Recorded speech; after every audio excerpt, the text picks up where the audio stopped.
උදෑසන 6යි. මේ ශ්‍රී ලංකා ගුවන්විදුලි සංස්ථාවයි. මෙන්න ප්‍රවෘත්ති. සංස්කරණය එදිරිවීර ගුණසේකර, ප්‍රකාශය සේනක උබේසිංහ. පාස්කු දින එල්ල වූ ත්‍රස්ත ප්‍රහාර පිළිබඳ සොයා බැලූ ජනාධිපති කොමිසමේ නිර්දේශ අප්‍රේල් 21 වෙනිදාට පෙර ක්‍රියාත්මක කිරීමට ජනපතිගෙන් උපදෙස්. වාහන එකලස් කිරීමේ සම්මත පටිපාටිය එළිදකි. මේඩ් ඉන් ශ්‍රී ලංකා සන්නාමය ජාත්‍යන්තරයට රැගෙන යාමේ අවශ්‍යතාව අග්‍රාමාත්‍යවරයා පෙන්වා දෙයි. රණවිරුවන්ගේ සුරක්ෂිත භාවය වෙනුවෙන් කැපවන බවට ශ්‍රී ලංකා පොදු ජන පෙරමුණෙන් ප්‍රතිඥා. පොදු අරමුණු වෙනුවෙන් ඒකාබද්ධ ප්‍රවේශයකින් කටයුතු කිරීමේ අවශ්‍යතාව විපක්ෂ නායකවරයා පෙන්වා දෙයි.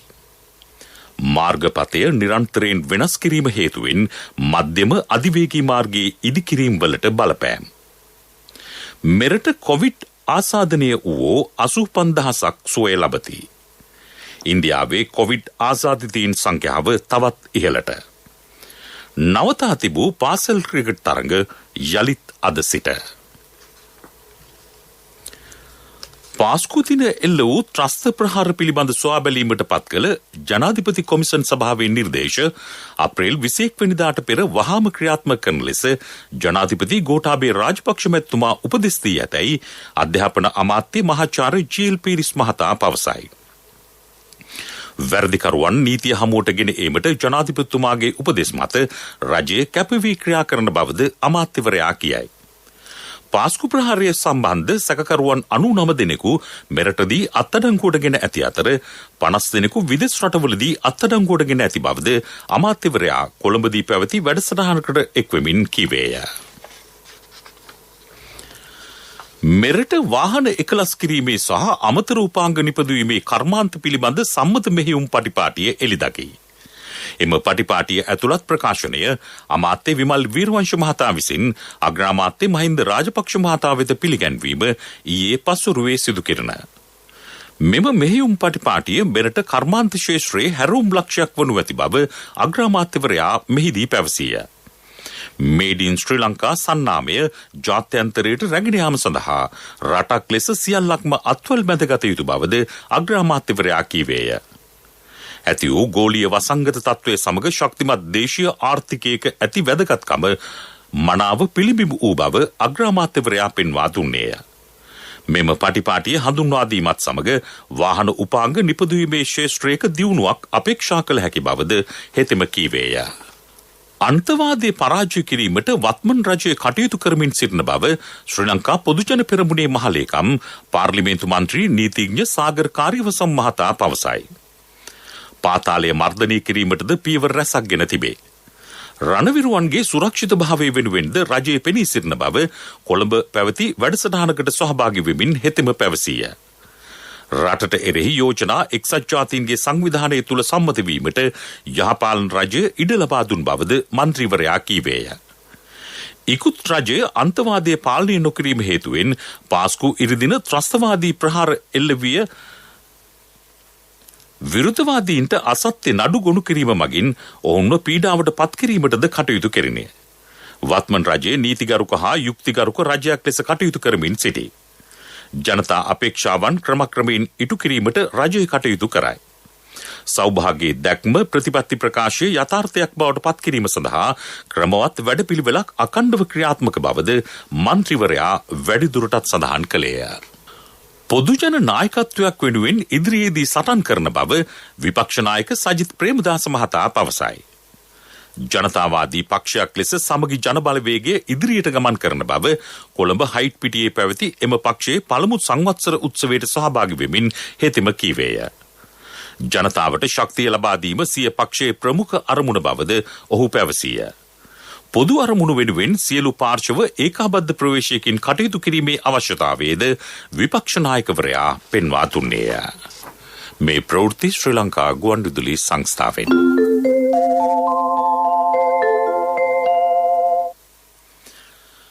මධ්‍යම අධිවේගී මාර්ගයේ මාර්ගපතය නිරන්තරයෙන් වෙනස් කිරීම හේතුවෙන් ව්‍යාපෘතියේ ඉදිකිරීම් අසාමාන්‍ය ලෙස ප්‍රමාද වී ඇතැයි ජාතික විගණන කාර්යාලය පවසයි. එය ව්‍යාපෘතියේ පිරිවැය කෙරෙහිද අහිතකර ලෙස බලපා තිබේ. මධ්‍යම අධිවේගී මාර්ගයේ සම්බන්ධයෙන් කරන ලද සියලුම ශක්තිතා වාර්තා පිළිබඳ වර්තමාන තත්ත්වයේද සමාලෝචනය කළ යුතුය. එම එක් වාර්තා සඳහා දරන ලද මූල්‍ය පිරිවැය සහ එම වාර්තා අදාළ ව්‍යාපෘති සඳහා භාවිත කළ ආකාරය පිළිබඳ සවිස්තර වාර්තාවක් ලබා ගැනීමේ අවශ්‍යතාවයේද ජාතික විගණන කාර්යාලය පෙන්වා දෙයි. ඒ සම්බන්ධව කඩිනමින් සොයා බලා කෝප් කාරක සභාවට දැනුම් දෙන ලෙසද මහාමාර්ග අමාත්‍යාංශයට නිර්දේශ කර තිබේ. උතුරු අධිවේගී මාර්ගයේ ලෙස ආරම්භ කරන ලද මෙම ව්‍යාපෘතිය මධ්‍යම අධිවේගී මාර්ගයේ ලෙස ව්‍යාපෘතියේ මාර්ගපතේ වෙනස් කිරීමේ පදනම මත ඇති වූ මූල්‍ය බලපෑමද සුළුපටු නොවන බව ජාතික විගණන කාර්යාලය පෙන්වා දෙයි. රට තුළ සහල් හිඟයක් ඇතිවීමට කිසිසේත් ඉඩ නොතබන බව අමාත්‍ය බන්දුල ගුණවර්ධන මහතා පවසයි. සහල් මාපියාවක් නිර්මාණය කර සහල් හිඟයක් ඇති කිරීමෙන් රජය අපහසුතාවට පත් කිරීමට ඇතමුන් කටයුතු කරමින් සිටින බව කොළඹදී පැවති මාධ්‍ය හමුවකට සහභාගී වෙමින් අමාත්‍යවරයා පෙන්වා දුන්නේ. රජයේ පැහැදිලි ප්‍රතිපත්තියක් කියලා තියෙනවා. කීයට වී මිලදී ගත්තත් පාරිභෝගිකයට රුපියල් 100ට අඩුවෙන් සහල් ලබා දිය යුතුයි කිය. මුළු ලෝකෙම විනාශ වෙලා තියෙන තත්ත්වයක් තුල සාධාරණ මිලට සහල් සපයන්න බැරි වුණොත් හිඟියක් ඇති කළොත් මැව්වොත් මහින්ද අමරවීර ඇමතුමාලගේ සහයෝගය විශාල සහල් තොගයක් ගෙනහල්ලා වෙළඳ පොළට අඩු මිලට සපයන්න කැබිනට් අනුමැතියක් ලබා ගන්න මම බලාපොරොත්තු වෙනවා. මොකද එන සිංහල දෙමළ අවුරුදු උත්සව සමයේදී ජනතාවට හිඟයකින් තොරව අත්‍යවශ්‍ය පරිභෝජන භාණ්ඩ සැපීම සඳහා විශාල උත්සාහයක් අපේ අමාත්‍යාංශය දරනවා. දිවයිනේ සියලු පාසල් අප්‍රේල් 19 වෙනිදා සිට යලි ආරම්භ කරන බව අධ්‍යාපන අමාත්‍ය මහාචාර්ය ජී.එල්. පීරිස් මහතා පවසයි. බස්නාහිර පළාතේ සියලු පාසල් ඊයේ විවෘත කිරීමට නොහැකි වූයේ සෞඛ්‍ය අධ්‍යක්ෂණරාල්වරයාගේ නිර්දේශ හේතුවෙන් බව හෙතෙම පෙන්වා දෙයි. සිංහල හින්දු අලුත් අවුරුදු නිවාඩුවෙන් පසුව දිවයිනේ සියලුම පාසල් පූර්ණ සෞඛ්‍ය මාර්ගෝපදේශ අනුව ආරම්භ කිරීමට සැලසුම් කර ඇති බව බත්තරමුල්ල ප්‍රදේශයේ පැවති වැඩසටහනකට සහභාගී වෙමින් හෙතෙම කීවේය. දිවුලපිටිය පෑලියගොඩ සහ බන්ධනාගාර කොවිඩ් පොකුරු වලින් වාර්තා වන සමස්ත ආසාදිතයින් සංඛ්‍යාව 83746ක් දක්වා ඉහළයයි. ඊයේ දිනේ තුල නව ආසාදිතයින් 248 දෙනෙක් වාර්තා වී තිබේ. ඒ අනුව මෙරටදී හඳුනාගෙන ඇති සමස්ත කොවිඩ් ආසාදිතයින් සංඛ්‍යාව 88238කි. කොවිඩ්-19 වෛරසය ආසාදනය වීම හේතුවෙන් පුද්ගලයෝ 532 දෙනෙක් ජීවිතක්ෂයට පත් වූහ. ඊයේ දිනේ තුල වෛරසය ආසාදනය වීම හේතුවෙන් ජීවිතක්ෂයට පත් වූ සංඛ්‍යාව 5කි. 84969 දෙනෙක් පූර්ණ සුවය ලබා රෝහල් වලින් පිටව ගොස් තිබේ. පොදු ප්‍රවාහන සේවා භාවිත කරන මගීන් වෙනුවෙන් හඳුන්වා දීමට නියමිත විද්‍යුත් පෙරගෙවුම් කාඩ්පත සැකසීමේ කටයුතු මේ වන විටත් අවසන් බව ලංකා ගමනාගමන මණ්ඩලයේ සභාපති කින්ස්ලි රණවක මහතා පවසයි.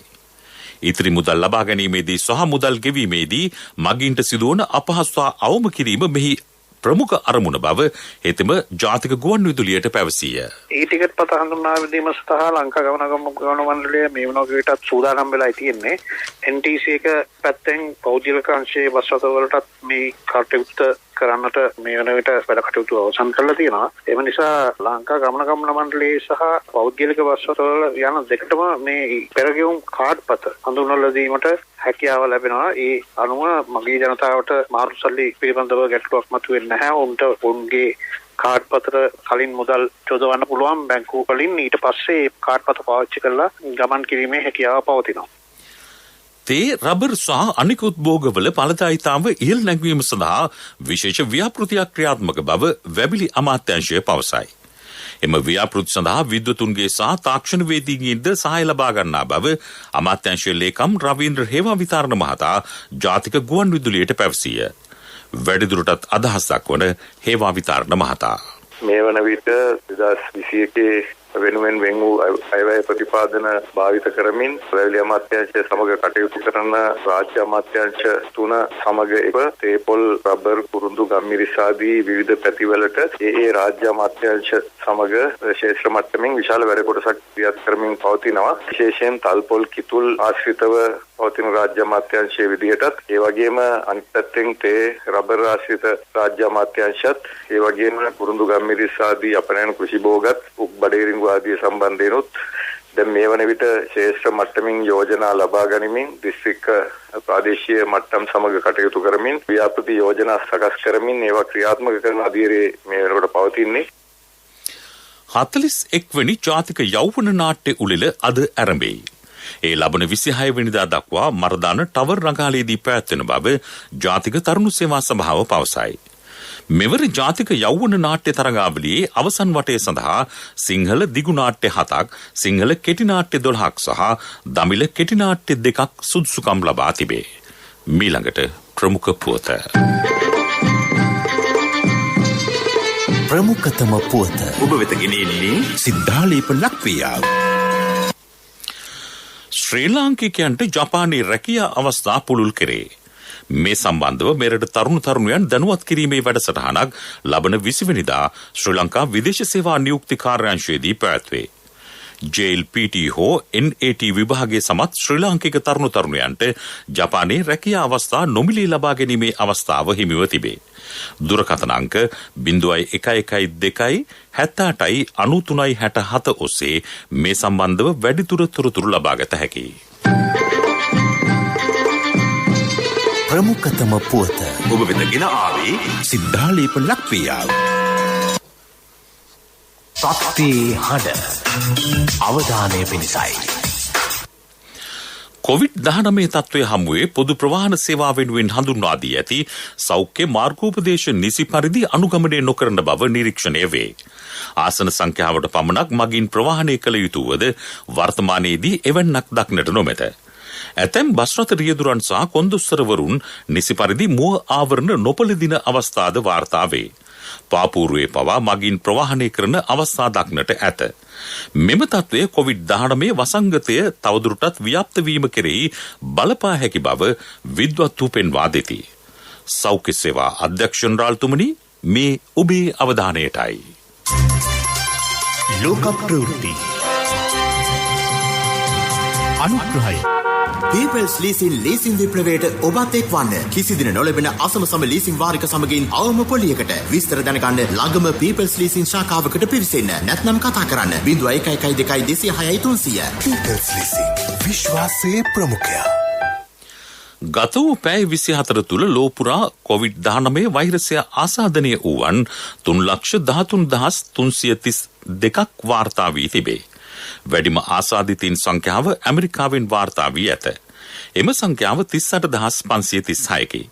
බ්‍රසීලයෙන් 36,239ක්ද, ඉන්දියාවෙන් 24,366ක්ද, ඉතාලියෙන් 15,267ක්ද, තුර්කියෙන් 15,503ක්ද ආසාදිතයෝ වාර්තා වූහ. ගත වූ පැය 24 තුළ ලෝපුරා වාර්තා වී ඇති කොවිඩ් ආසාදිත මරණ සංඛ්‍යාව 5,824කි. වැඩිම මරණ සංඛ්‍යාව බ්‍රසීලයෙන් වාර්තා වී ඇති අතර එය 959ක් ලෙස සටහන් වී තිබේ. ඉන්දියාවේ කොවිඩ් ආසාදිතයින් සංඛ්‍යාව යලිත් ඉහළ යන ප්‍රවණතාවක් දක්නට ලැබෙන අතර කොවිඩ් ආසාදනය වීම හේතුවෙන් එරට ජීවිතක්ෂයට පත්ව ඇති සංඛ්‍යාව 1,58,892කි. වැලිකුණාටුවක් හේතුවෙන් චීනයේ බීජින් නගරය තැඹිලි පැහැගෙන ඇති බව වාර්තා වේ. මෙය වසර 12කට පසුව එරටට බලපෑ දරුණුතම වැලිකුණාටුව බව චීන කාලගුණ කාර්යාංශය පවසයි. වැලිකුණාටුව හේතුවෙන් ගුවන් ගමන්ද අත්හිටුවා තිබේ. People's Leasing ලීසින් විප්ලවයට ඔබත් එක්වන්න. කිසිදින නොලැබෙන අසම සම ලීසින් වාරික සමගින් අවම පොලියකට විස්තර දැනගන්න ළඟම People's Leasing ශාඛාවකට පිවිසෙන්න. නැත්නම් කතා කරන්න 0112 206 300. People's Leasing විශ්වාසයේ ප්‍රමුඛයා. පිරසර සංවර්ධනයක පුවත් සම්පින්ඩනය සංවර්ධන පුවත් ඔබ වෙත ගෙනෙන්නේ CIB අවුරුදු සමගින් මාර්තු 16 සිට 30 දක්වා සෑම බිල් පතකටම වටිනා තෑගි වවුචර් පත් බැංකු කාඩ් සඳහා 20% දක්වා වත්නම් අපේම තැනකින් අපේම දෙයක් CIB. වැඩ සමග යළිගමට සක්‍රිය කරවන ජාතික අනුකමිටුව අතරින් ජීවනෝපාය අනුකමිටුව දැන් විධිමත් වැඩපිළිවෙලක් ක්‍රියාවට නංවා තිබෙනවා. මෙහිදී සර්ව ආර්ථික ප්‍රතිපත්ති, වාර්ෂික අයවැය හා විසර්ජන පනත් සම්බන්ධ වගකීම්, රාජ්‍ය මුල්‍ය කළමනාකරණය, දේශීය හා විදේශීය ඉතුරුම් හා ආයෝජන, රාජ්‍ය ණය, බැංකු, මුල්‍ය හා රක්ෂණ කටයුතු, ජාත්‍යන්තර මුල්‍ය සහයෝගීතාව, සමාජ ආරක්ෂණය සහ ආර්ථික සංවර්ධන කටයුතු මෙහෙයවීම සිදුවන්නේ මුදල් අමාත්‍යාංශය මගින්. මුදල් අමාත්‍යාංශයේ ඍජුවම ජීවනෝපාය ජීවනෝපාය අනුකමිටුව සමග සම්බන්ධ වෙනවා. ඒ අනුව සෞභාග්‍යයේ දැක්ම ප්‍රතිපත්ති ප්‍රකාශයේ සඳහන් කරුණු වැඩ සමගයාලි ගමට වැඩපිළිවෙලට සම්බන්ධ කර ගනිමින් ඒවා ක්‍රියාත්මක කිරීමට මුදල් අමාත්‍යාංශය කටයුතු කරනවා. ජනතා කේන්ද්‍රීය ආර්ථික ගොඩනැංවීම හරහා ජීවනෝපාය අනුකමිටුවට මුදල් අමාත්‍යාංශය තම දායකත්වය ලබා දෙනවා. මේ අතර අඩු ආදායම්ලාභීන් තෝරාගෙන ඔවුන් සඳහා ක්‍රියාත්මක ව්‍යාපෘතිවලට මූලිකත්වය ලබා දී තිබෙනවා. දේශීය නිෂ්පාදන දිරිගන්වන අතර අඩු ආදායම්ලාභීන් සවිබල ගැනීම සහ ආයෝජන පුළුල් කිරීම අදාළ ව්‍යාපෘතිවලට ප්‍රමුඛත්වය ලබා දෙනවා. විශේෂයෙන්ම සමෘද්ධිලාභීන් ඉලක්ක කරගත් ගෘහ ආර්ථික සවිබල ගැනීම, ප්‍රජාමූල වැඩසටහන්, ශුද්‍ර මූල්‍ය ආයතන හා සේවා පහසුකම් ශක්තිමත් කිරීම හා ස්වයං රැකියා අවස්ථා පුළුල් කිරීමද මේ යටතේ සිදු වෙනවා. යම් ව්‍යාපෘතියක් ක්‍රියාත්මක කිරීමේදී ඒ සඳහා අවශ්‍ය උපදෙස් හා පසුවිපරම් දිස්ත්‍රික් සම්බන්ධීකරණ කමිටුව ඔස්සේ සිදු වෙනවා.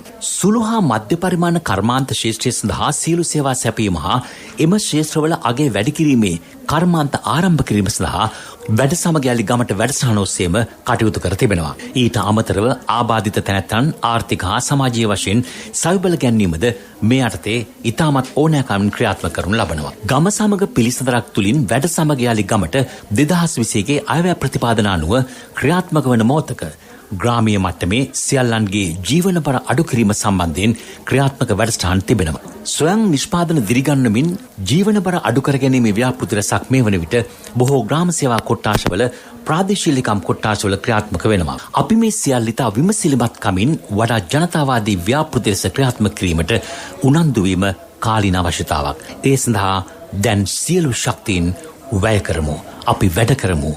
විනාශව සිටීමට බිය නොවෙමු.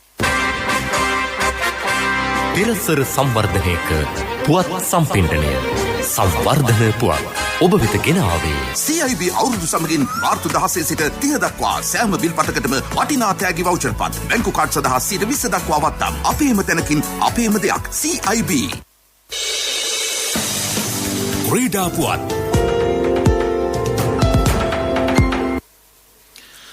කොවිඩ්-19 වසංගත තත්ත්වයේ හේතුවෙන් නවතා තිබූ පාසල් ක්‍රිකට් තරඟ අද සිට යලි ආරම්භ වෙයි. මෙවර වයස අවුරුදු 19න් පහළ ක්‍රිකට් තරඟාවලිය නව මූණුවරකින් පැවැත්වෙන බව ශ්‍රී ලංකා පාසල් ක්‍රිකට් සංගමේ සභාපති තිලක් වත්තුහෙවා මහතා කියයි. කොළඹදී සහ මාතරදී තරඟාවලිය පැවැත්වේ. පූර්ණ සෞඛ්‍ය මාර්ගෝපදේශ යටතේ තරඟාවලිය පැවැත්වෙන බව හෙතෙම වැඩිදුරටත් පවසයි. COVID-19 වසංගත තත්ත්වයෙන් පස්සේ පාසල්වල ක්‍රීඩා සියලු කටයුතු වෙන හිටියා. මේ වෙන විට 19න් පහළ ක්‍රිකට් තරඟාවලිය ආරම්භ කරන්න අවශ්‍ය කටයුතු සූදානම් කරලා තියෙනවා. 19න් පහළ පළමු කාණ්ඩය, දෙවෙනි කාණ්ඩය සහ තුන්වෙනි කාණ්ඩයේ තරඟාවලිය පැවැත්වෙන අතර අප්‍රේල් මාසයේ 10 වෙනි දින වෙන විට පළමු වටේ තරඟ අවසන් කරන්නත්, මැයි මාසයේ 2 වෙනිදා අවසන් කරන්නත් බලාපොරොත්තු වෙනවා. 19න් පහළ තරඟාවලිය අපි සාමාන්‍යයෙන් දෙදින තරඟාවලියක් විදිහට තමයි පැවතුනේ. මෙවර ඒ එකින තරඟාවලියක් විදිහට පවත්වන්න කටයුතු සූදානම් කරලා තියෙනවා. ලෙජන්ඩ් කුසලාන ක්‍රිකට් තරඟාවලියේ ඊයේ රාත්‍රියේ රායිපූර්හි පැවති තරගයෙන් බංග්ලාදේශ කණ්ඩායම් පරදවා කඩලු 10ක ජයක් ලැබීමට දකුණු අප්‍රිකානු කණ්ඩායම සමත් විය. බංග්ලාදේශ කණ්ඩායම සිය පන්දු වාර 20 තුලදී කඩලු 9කට ලකුණු 160ක් රැස් කළේය. දකුණු අප්‍රිකානු ලෙජන්ඩ් කණ්ඩායම පන්දුවාර 19යි පන්දු දෙකකදී කිසිවෙකු නොදෙවී ලකුණු 161ක් ලබා තරගයේ ජය වාර්තා කළේය. ව්‍යාපාරික පුවත් ඔබ වෙත ගෙන එන්නේ 2021 වසරේ පළමු ශ්‍රේණියට ඇතුළු වන පුංචි හපනුන්ට ජාතික ඉදිරි කිරීමේ බැංකුවේ හපන් ගිණුමෙන් රුපියල් 1000ක තැන්පතුවක්. ඔබේ මුදලට සුරක්ෂිතම ස්ථානය ජාතික ඉදිරි කිරීමේ බැංකුව. ශ්‍රී ලංකාවේ ආර්ථික වර්ධනය වෙනුවෙන් නව ක්‍රමෝපායන් හඳුන්වා දීමේ වැඩසටහනක් ශ්‍රී ලංකා මහ බැංකුව හඳුන්වා දෙයි. අනිද්දා පස්වරු 3 සිට Zoom තාක්ෂණය ඔස්සේ එය පැවැත්වේ. මාචාර්ය නලින් අබේසේකර මහතා ප්‍රධාන දේශනය පවත්වයි. දුරකථන අංක 0112 47 78 40 ඇමතීමෙන් වැඩසටහන සම්බන්ධව වැඩිදුර තොරතුරු ලබාගත හැකියි. ව්‍යාපාරික පුවත් ඔබ වෙත ගෙන ආවේ දෙදහස් 21 වසරේ පළමු ශ්‍රේණියට ඇතුළු වන පුංචි හපනුන්ට ජාතික ඉදිරි කිරීමේ බැංකුවේ හපන් ගිණුමෙන් රුපියල් 1000ක තැන්පතුවක්. වැඩි පොලියක්, ඉතුරු ගිණුමට 100% රාජ්‍ය ආරක්ෂාව, ශිෂ්‍යත්ව විභාගය සඳහා ආදර්ශ ප්‍රශ්න පත්‍ර කට්ටල් සහ දිවයින පුරා විහිදුණු ශාඛා ජාලය හා තැපැල් උපතැපැල් කාර්යාල ජාලය මගින් ගනුදෙනු කිරීමේ හැකියාව. ඔබත් අදම ඔබේ සිඟිත්තාගේ අනාගතය වෙනුවෙන් හපන් ගිණුමක් කරමන්න. කොන්දේසි අදාළ වේ. ඔබේ මුදලට සුරක්ෂිතම ස්ථානය ජාතික ඉදිරි කිරීමේ බැංකුව. ආර්ථික පුවත් ආවරණය ජය අයියා මොකෝ ඊරේ පාක් එකට ආවේ නැත්තේ? අපේ පොඩි දූ ඉස්කෝලේ දුවන තරගයකින් පළවෙනි වුණානේ. කට්ටියම එක්කගෙන ගියා කෑමකට. එහෙනම් බර වියදම් ඇතිනේ. LOLC ක්‍රෙඩිට් කාඩ් එක අතේ තිබ්බ නිසා සල්ලි ගැන බයක් තිබ්බෙම නැහැ. LOLC ෆයිනෑන්ස් ක්‍රෙඩිට් කාඩ් පත ජීවිතේම සපුරාලයි. 2020 ජනවාරි මාසයේ වන විට වාර්තා වූ එක්සත් ජනපද ඩොලර් මිලියන 730ක වෙළඳ හිගය 2021 වසරේදී එක්සත් ජනපද ඩොලර් 63කින් අවම වී තිබේ. ඒ සඳහා ආනයන අපනයන ප්‍රතිපත්තියේ ක්‍රියාකාරීත්වය හේතු වී ඇත. කුළුබඩු අපනයනයේ 22.6කින් ඉහළ ගොස් තිබීම විශේෂත්වයකි. පනවා ඇති ආනයන සීමාවන් තුළ රෙදිපිලි ආනයනයේ 64කින්ද ගොඩනැගිලි ද්‍රව්‍ය ආනයනයේ 32කින්ද අඩු වී තිබේ. මෙතන වැඩ කිරිගහට යන්න වගේලු. ඇත්තද මල්ලි? නැතුව ළමයිට උගන්වන්න, ගෙවල් හදන්න, ඉඩම් ගන්න. බිස්නස් කරන අයමයි ගොඩක් ඉනවලුනේ. ඔව්. අනිකන හැම කෙනාම දියුණු වෙනවනේ. අක්කලට නිසා කියන්නේ ත්‍රිවිල් එලෝපු මට වෑන් එකට පාර පෙන්නුවෙත් මෙතන ඉන්නේ. මේ තියෙන්නේ තැන. ඔබේ ඕනම අවශ්‍යතාවයකට සුදුසු මූල්‍ය විසඳුම් දෙන එන අය දියුණු වෙන අය එන LOLC සමූහය. එන්න දියුණු වෙන්න.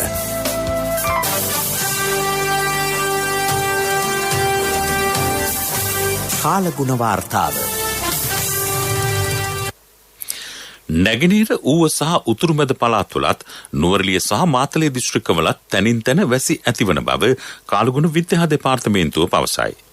සබරගමුව බස්සාහිර සහ වයඹ පළාත්වලත් ගාල්ල මාතර හා මහනුවර දිස්ත්‍රික්කවලත් රාත්‍රී කාලයේ ගිගුරුම් සහිත වැසි ඇතිවේ. උදැසන ප්‍රවෘත්ති අවසන් කිරීමට යලිත් සිරස්තල. පාස්කු දින එල්ල වූ ත්‍රස්ත ප්‍රහාර පිළිබඳ සොයා බැලූ ජනාධිපති කොමිසමේ නිර්දේශ අප්‍රේල් 21 වෙනිදාට පෙර ක්‍රියාත්මක කිරීමට ජනපතිගෙන් උපදෙස්. වාහන එකලස් කිරීමේ සම්මත පටිපාටිය එළිදකි. මේඩ් ඉන් ශ්‍රී ලංකා සන්නාමයේ ජාත්‍යන්තරයට රැගෙන යාමේ අවශ්‍යතාව අග්‍රාමාත්‍යවරයා පෙන්වා දෙයි. රණවිරුවන්ගේ සුරක්ෂිත භාවය වෙනුවෙන් කැපවන බවට ශ්‍රී ලංකා පොදු ජන පෙරමුණෙන් ප්‍රතිඥා. පොදු අරමුණු වෙනුවෙන් ඒකාබද්ධ ප්‍රවේශයකින් කටයුතු කිරීමේ අවශ්‍යතාව විපක්ෂ නායකවරයා පෙන්වා දෙයි. මාර්ගපතය නිරන්තරයෙන් වෙනස් කිරීම හේතුවෙන් මධ්‍යම අධිවේගී මාර්ගයේ ඉදිකිරීම් වලට බලපෑම්. මෙරට කොවිඩ් ආසාදනය වූ 85000ක් සුවය ලබති. ඉන්දියාවේ කොවිඩ් ආසාදිතයින් සංඛ්‍යාව තවත් ඉහළට. නවතා තිබූ පාසල් ක්‍රිකට් තරඟ යලිත් අද සිට. අපගේ මෙම ප්‍රවෘත්ති ප්‍රකාශය www.slbcnews.lk වෙබ් අඩවිය ඔස්සේද සවන් දිය හැකියි. යලිත් දිවා ප්‍රවෘත්ති 12:45ට බලාපොරොත්තු වන්න.